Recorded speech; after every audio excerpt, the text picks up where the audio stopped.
Good evening, dear friends and colleagues. Happy Ramadan. Welcome to another episode of Egyptian Vitreoretinal Society Retina Tour around the world in 30 days. We are roaming over the planet to meet outstanding distinguished figures in medical and surgical retina, trying to come close and explore more about their life journey, stories of success and also of failure and challenges they faced, their dreams and more. Today, we are going to fly to Asia, heading to Japan, or as many like to call it, Planet Japan, and landing in the historical, beautiful city, the old capital of Japan, the city of Osaka. We'll have a very special guest, both on the human and scientific aspects. He is a talented vitreoretinal surgeon, outstanding speaker, researcher, and I strongly believe he is inspiring to many retinologists around the world. I am delighted to have Professor Yusuke Oshima as our guest. Dr. Oshima is a Chief Executive Officer and founder at Tsuyoki Medical Corporation. I hope I'm pronouncing it right. Founder and Executive Director at Oshima Eye Clinic, visiting professor of the School of Medicine at Nanaki University. Yusuke, thank you very much for being with us. Now, it should be my word to say, so thank you very much for your kind invitation to this very marvelous program. It's so outstanding program. I love it very much. Thank you. You see, Yusuke, as I told you, that we have two portions. The first part is the social part, and we are trying to come closer to you and to your career. And I may ask you, will you please introduce yourself? Where did you have your study medicine? How did you end up being an ophthalmologist, then retina specialist? Where did you have your training? Simply speaking, how Yusuke Oshima became Yusuke Oshima. So thank you very much for your kind invitation. So when I was a medical school student, initially I want to be a cardiac surgeon, not ophthalmologist. But a very, very happy opportunity to meet my mentor. I think most of the guys know this guy, this perfect guy. Yasutano is my mentor forever. Unfortunately had passed away about 10 years ago. So when I was a medical student, I just think about which program I need to do to study, to choose my subspecialty. I met him at his first lecture to our class. So very inspired with his inspiration and his lecture, and his so brave, ambitious, and so spirit. So I changed my mind from to become a cardiac surgeon to be a ophthalmologist. But not only the ophthalmologist, I want to be a vitreoretinal surgeon to study from him.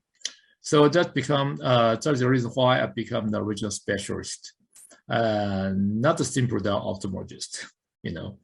So after I joined his team, I made a 2-year training in the Osaka University Medical School. And then I moved to the branch hospital to make the surgical and medical regional training for a couple of years. And then I started my basic research years. We so-called to get the PhD degree. In Japan, it's quite different from other country.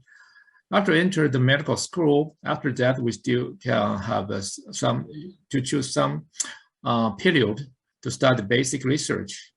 So I spent 4 years in the graduate school for the cell biology in the Kyoto University Frontier Science Institute. And at the time, I only focusing on the basic research, not do any surgeries. But this 4 years makes my fundamental clinical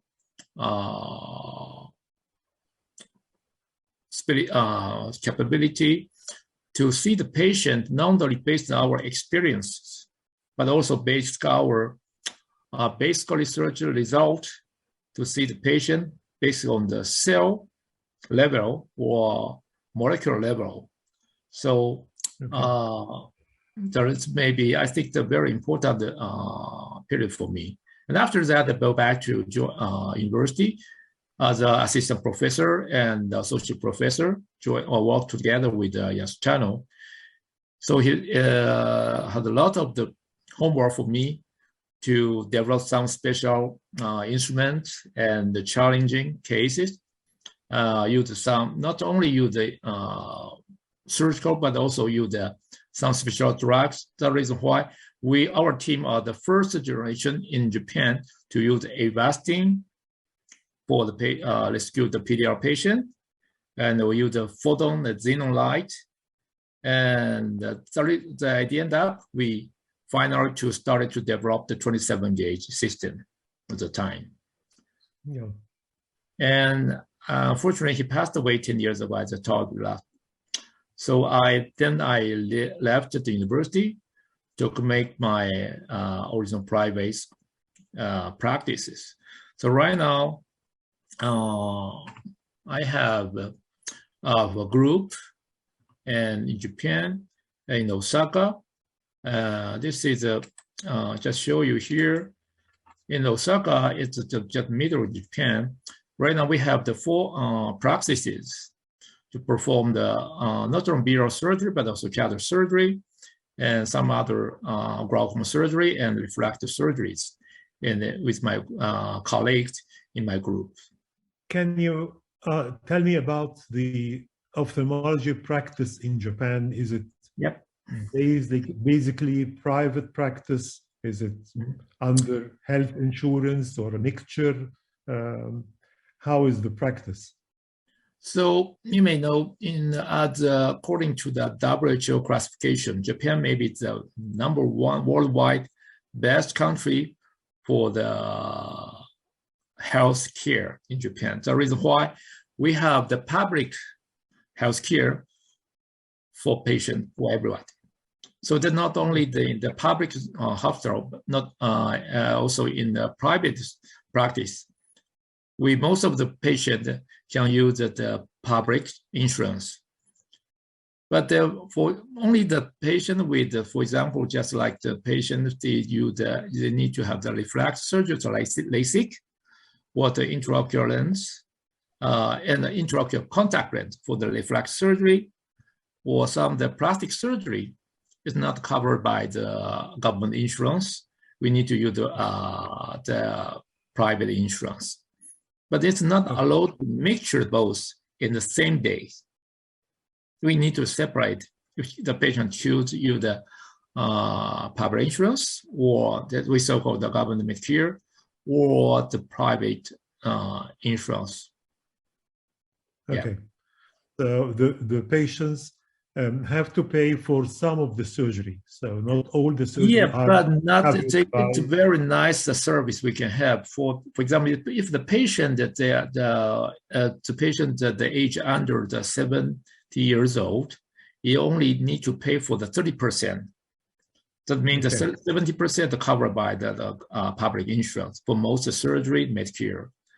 But if the patient is much elderly, they only pay much less, almost around the 10% or 20%, depending on the income.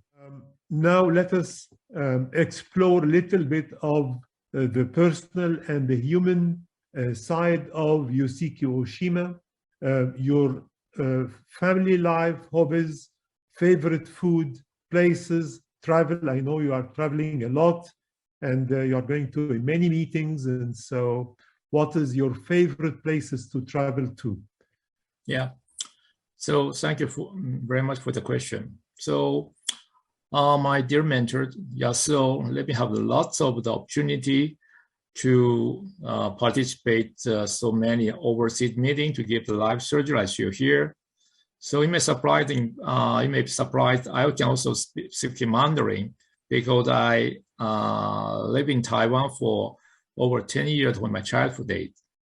So I also do some of the live surgery demonstration in the China, in Hong Kong, and some of the Mandarin speaking area, and also make a lot of live surgery demonstration about 27 gauge in Germany, or some, of course, include the Cairo and Spain, so many other countries. So that is the reason why I come to know lots of the famous worldwide renowned surgeons, including Hassan Yu, inviting me this time.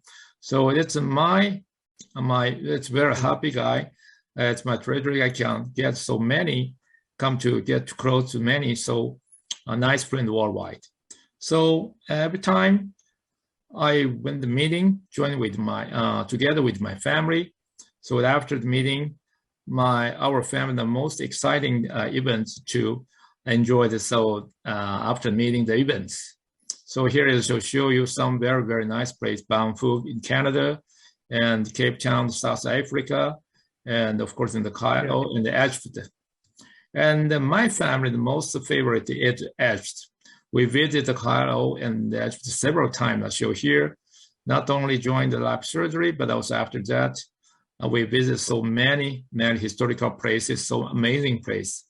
And the one best memories, unforgettable memories for us, is the Nile cruise from the Luxor to the Cairo. It's so nice, so beautiful date and memories for us.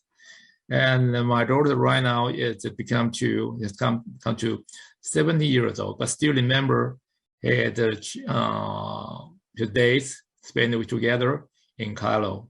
Yeah, but unfortunately, after the pandemic, we cannot no longer fly lots. So we mostly let's think about how to enjoy our life in Japan. So we visit some other local place in Japan, beautiful place, especially South. We also have the South Island. We so-called the Okinawa Island, very famous place. We enjoy the marine sports and the nice food, and also scuba diving and the horse riding in the place. So I think after the pandemic, we can also visit so many places to get much closer with the overseas friends. But right now, we still need to get patient to enjoy inside Japan. So I'm sure there are a lot to see inside Japan, because I have been there twice, and there are a lot. You cannot finish Japan in 1 or 2 visits. So you have an amazing country. Yes, so many people love to visit Kyoto, the historical or the capital, but not only Kyoto and Tokyo. We have lots of very beautiful places that you to come to get join together next time. Coming to your amazing country, before moving to the scientific portion, I have a question that always comes to my mind whenever I'm visiting Japan, your country. How the Japanese people became one of the most disciplined, organized, hard workers, productive nations on Mother Earth. Because I think this is a question that need to be answered by a one like you. So can you explain to us how Japan is becoming this giant of industry, of knowledge, of innovations? So tell us. It's very difficult to say that the correct answer, but I think that maybe this may be basically the national characters ours. And most of them also very important the education by our parents. When our childhood days, we were instructed and educated to respect the older elders and share up public spirits with others. And so maybe they're very important to make so many polite spirits in my mind from the childhood. And another one factor maybe that after the Second War, Japan was destroyed a lot, very severe. But most people would get together to work to re-establish the country, develop the country to much better one. We think that's the reason why not only us, but the much more elder generation, they work very hard to rebuild the Japan up to these levels. I think that's very important, and we need to follow them.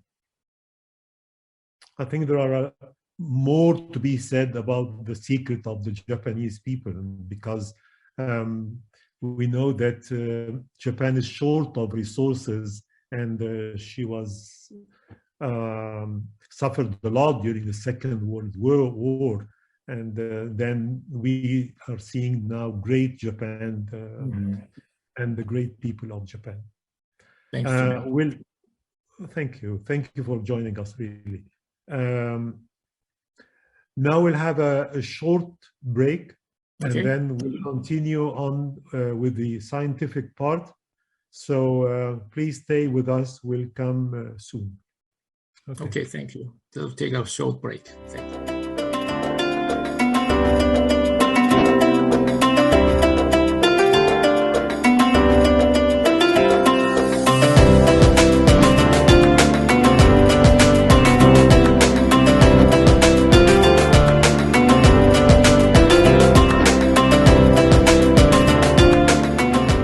To the scientific part of this interview.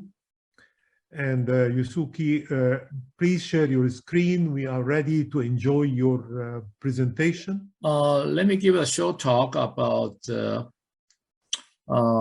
surgical variation and tips for treat the dislocated IOL or crystal lens.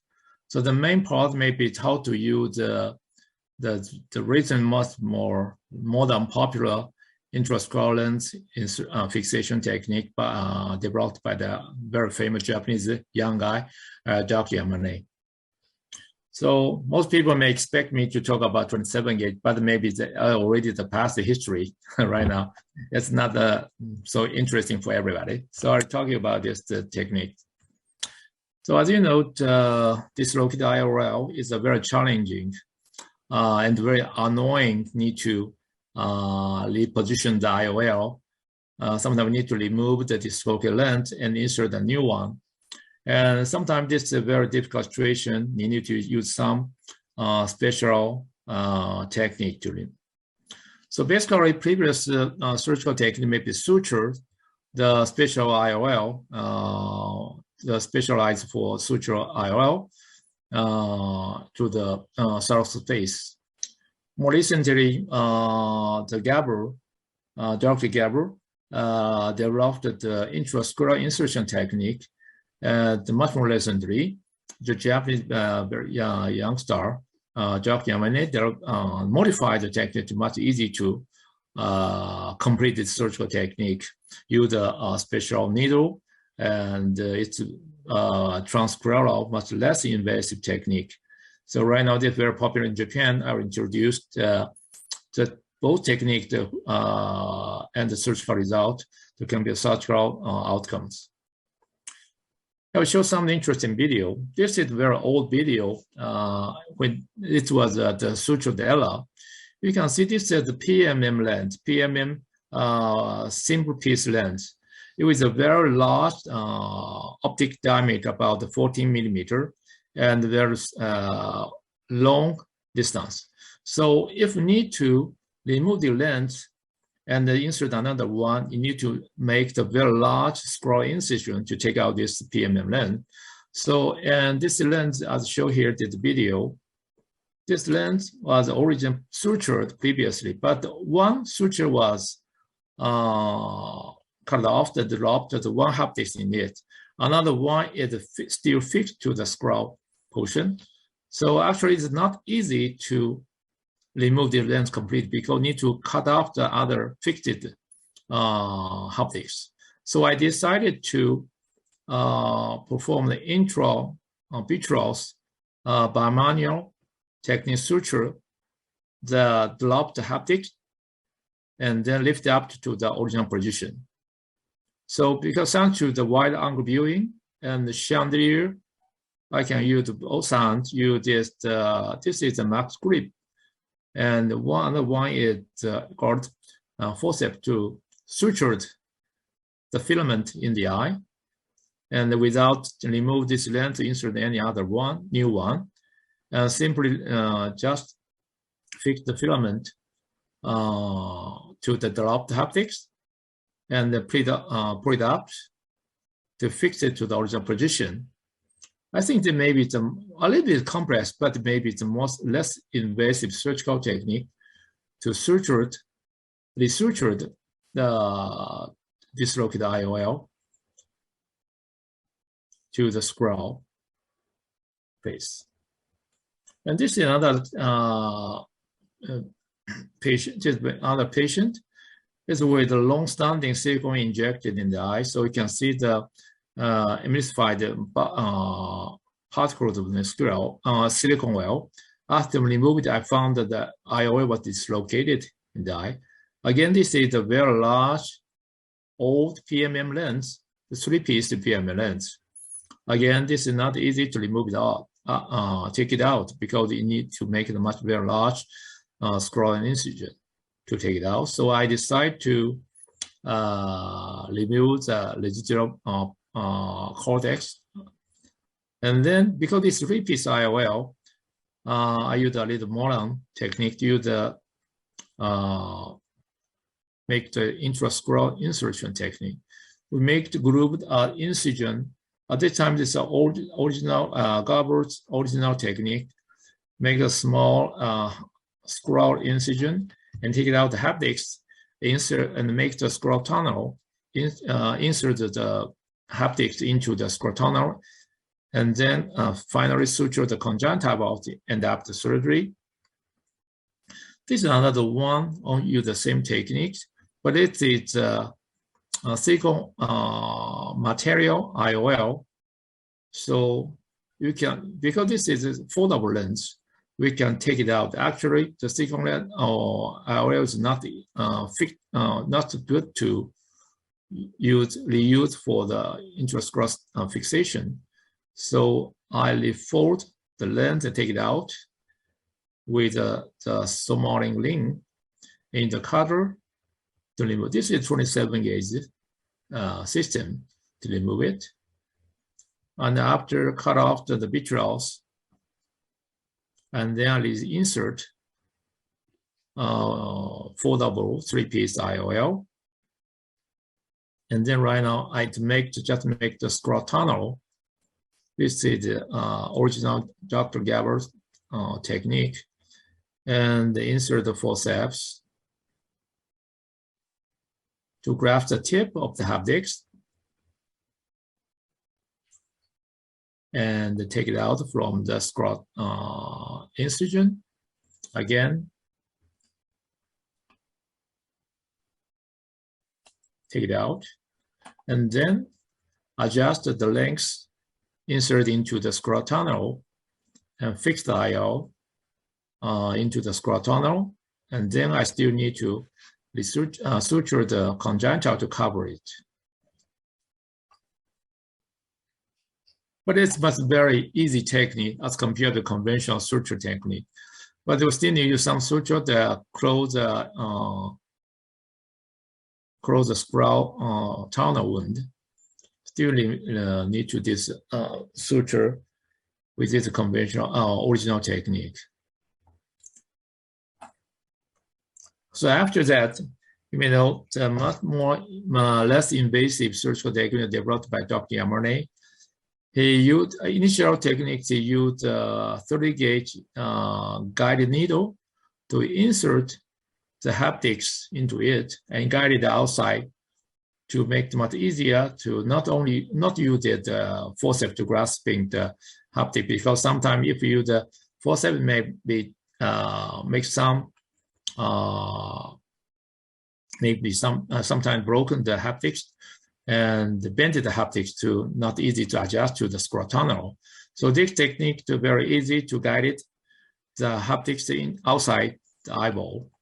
And after that, it fixed much more a nice technique, so-called flanched IOL fixation with double needle technique.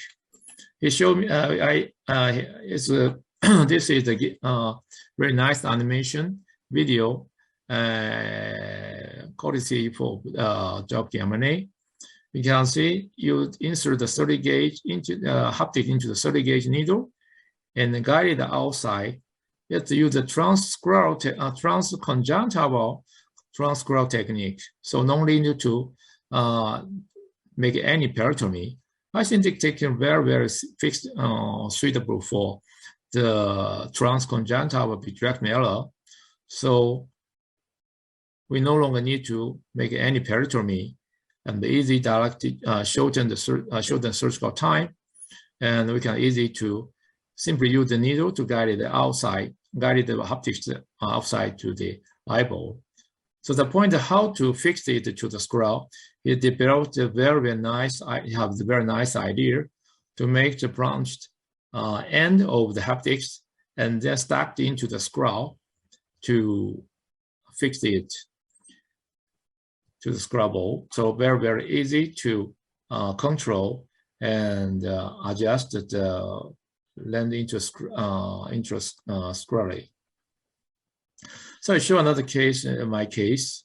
This is a case with dropped restarting lens. So I use this is a 25 gauge system. Initially, because I need to use the cutter to remove the crystal lens. So after shaving to check any abnormality at the peripheral retina, and then I use the forceps to fix the crystal lens and use the cutter because it's not hard cortex. Very easy to use a hyperbit cut to remove the crystal lens very easily. We so-called this a barbecue technique to remove it. And then I can show you the technique developed by M&A is how easy, how quick we can control and fix the lens. And shall just grasp the haptics and insert the 30 gauge. This is a very special 30 gauge needle because the inner wall is very, very thin, so we can easy to insert the haptic into it. You can keep the inside because it's connected to the haptics to make that the needle will not touch any retinal tissue. Some doctors are concerned about the needle will injure the retina, but actually it's not because it's connected to the haptics will not touch it. And the one special technique is to rotate it at the same time to remove the haptic at the same time outside the eye and use the background to make the branched end of the haptics and resort it into this intrascleral. You can easily fix it because this is using the needle to make the small tunnel intrasclerally, so you can control the IOL have the less tilting in surgery, because if you use the suture technique, it's just 2 points to fix the haptics. But if the tunnel, because the tunnel have the length, so it can much easier to make the lens parallel to the iris, make the not less tilting in this technique. So actually, we have the retrospective comparative study to compare the two techniques. One is use the conventional suture technique. It's a much former case because the retrospective study in the much former period, we mainly use the suture technique. And the more recently, we use the intrascleral fix technique. So we compared 23 to 18 cases. The baseline characteristics are not quite different between the groups. The age, number, gender, and dislocated IOL is foldable or PMMA, or the baseline, the visual acuity, and the baseline refraction not quite different between the two groups. And we use the anti-OCT, and this is OPD scan. So OPD scan, as it can measure the tilting angle of the IOL. So let's show you the outcome. We can find the two big parameters that are quite different between the two techniques. The surgical time may be much significantly shorter in the intrascleral fixation technique, and the tilting degree also significantly less tilted in the intrascleral fixation group. And although it's not leading to the significant differences, the targeting refractive error and the ice capture rate is more lower in the intrascleral fixation groups. So in summary, the intrascleral IOL fixation technique is a simple approach to provide favorable IOL fixation. And the newly developed by the doctor and the so-called Yamane technique, transconjunctival small gauge, fine needle guided technique, it's most minimally invasive transcleral minimally invasive approach, and treating the discrete IOL with crossing lens. And it makes it less tilting and shorten your surgical time and make benefit for the patient. Thank you for your attention. Thank you. Thank you, Dr. Oshima, for this excellent presentation showing different techniques for secondary implantation when the originally implanted IOL is dislocated or subluxated, and also in the presence of subluxated or dislocated crystalline lens. I have a couple of questions. First, sometimes the sommering ring, especially when the cataract was done long time ago, is too hard to be removed by the cutter. And you may spend some time, or I mean long time, trying to get it out of the eye. Do you have any tips or tricks before proceeding with the secondary implantation? Yeah, because it's sometimes very hard to. I'll show you. Just wait a moment. So just like this. So I don't like to use cutter or something to remove it. I like to take it out of just one piece. So my technique is after separated lens from the lens. Can you see the video? Yes. Yeah. And as I show here, I prefer to, of course, here I cut it off, but the much more harder one. Here I cut it, but the much more harder one. I love to make the intraocular pressure to. I did show you that video, but actually I can increase the pressure to make it outside from the incision, corneal incision. Yeah. You can pick it, take it. I show here. Yeah, just this. After remove the lens, you can increase the infusion pressure and gently push this portion to make the smaller ring to push it out from the corneal incision. Yeah. Yes, but sometimes it is so hard and calcified even, and sometimes it drops on the retina in pieces. Then you have to retrieve the pieces. At the time, I try to use the cutter, use the aspiration to hold the particle, and take to anterior chamber, and I refill the anterior chamber with OBD, the optic elastics, and take it up to the anterior chamber to touch in the OBD, and gently to make it use the forceps to take it out from the scleral incision. Otherwise, not easy to remove it into the eye. Otherwise, you can use the phaco to it, but you can make very, very lot of the small particles spread into the eye, then I easily take it out. So I try every time I try to use the lifting up to take it out from the scroll or corneal incision. That's one piece. Yeah. My second question is about you showed us the use of the three-piece IOL, making the Yamani technique, which I believe is one of the best techniques for fixation of the IOL. Can you tell us what is the best lens suited for the Yamani technique regarding the shape of the loops and? One best lens we usually use is lens in Japanese company from Santen. Santen company made large optics lens. It's a 6.5 or 7 millimeter large optic lens. So much less tilting maybe. So otherwise you can use, of course, use the Alcon three-piece lenses as possible.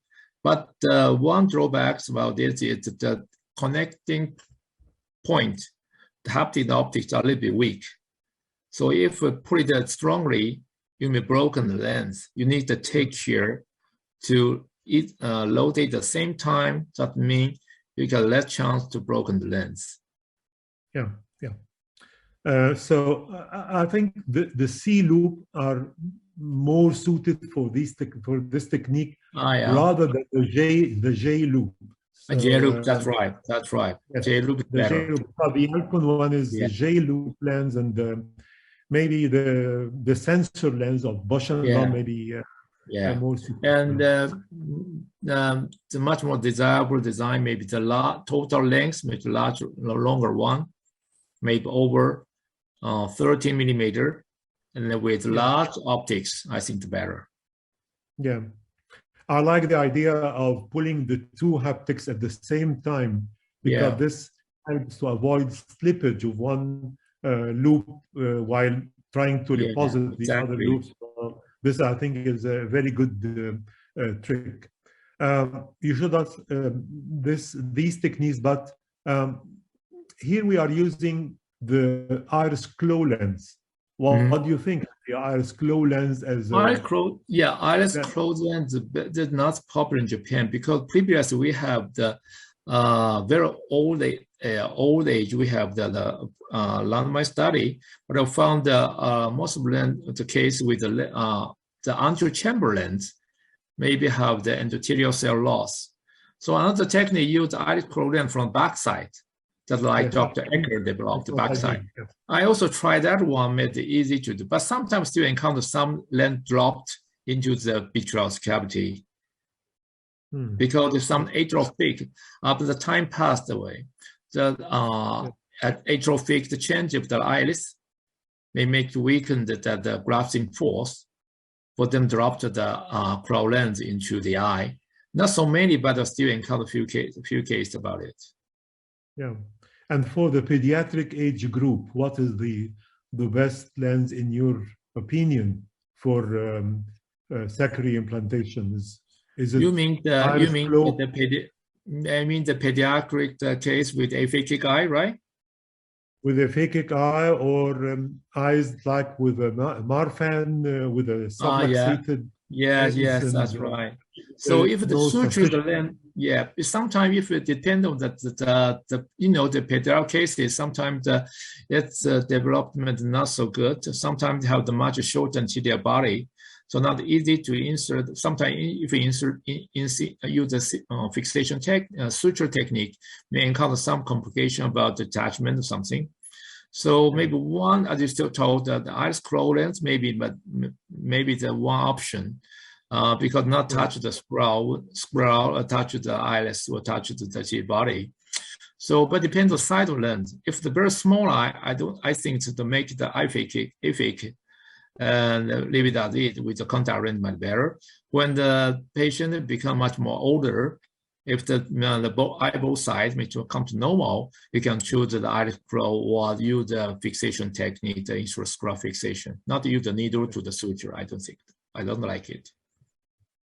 My last question is about the newly designed lens, which is commonly used now, the Caral Valley lens, which is also a scleral fixation lens. I don't think. I think. Do you have any experience with it? Or No, not yet. It's not allowed because it's not yet available in. To try it, Egypt. not yet. I have saw that in some video, but I think it's very amazing. But I have not chance to try that. It's not allowed in Japan. The government not allowed to use it yet. Okay.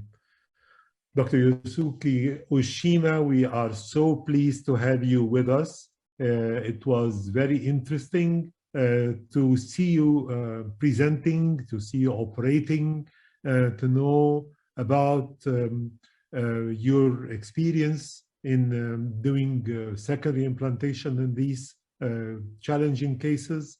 And we also enjoyed knowing a little bit about Dr. Oshima from the personal and the human and the social point of view.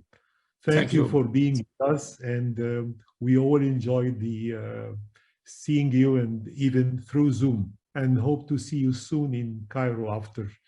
Yeah, actually, I love to revisit Egypt, and I need to learn much more from Hassan. You are so amazing surgeon. I always love your surgical video, enjoy a lot, and learn a lot from you. Thank you so much for this opportunity. Thank you so much. Thank you so much. Thank you very much. Thank you. Thank you. Bye. Bye. Thank you. Bye-bye. Bye-bye.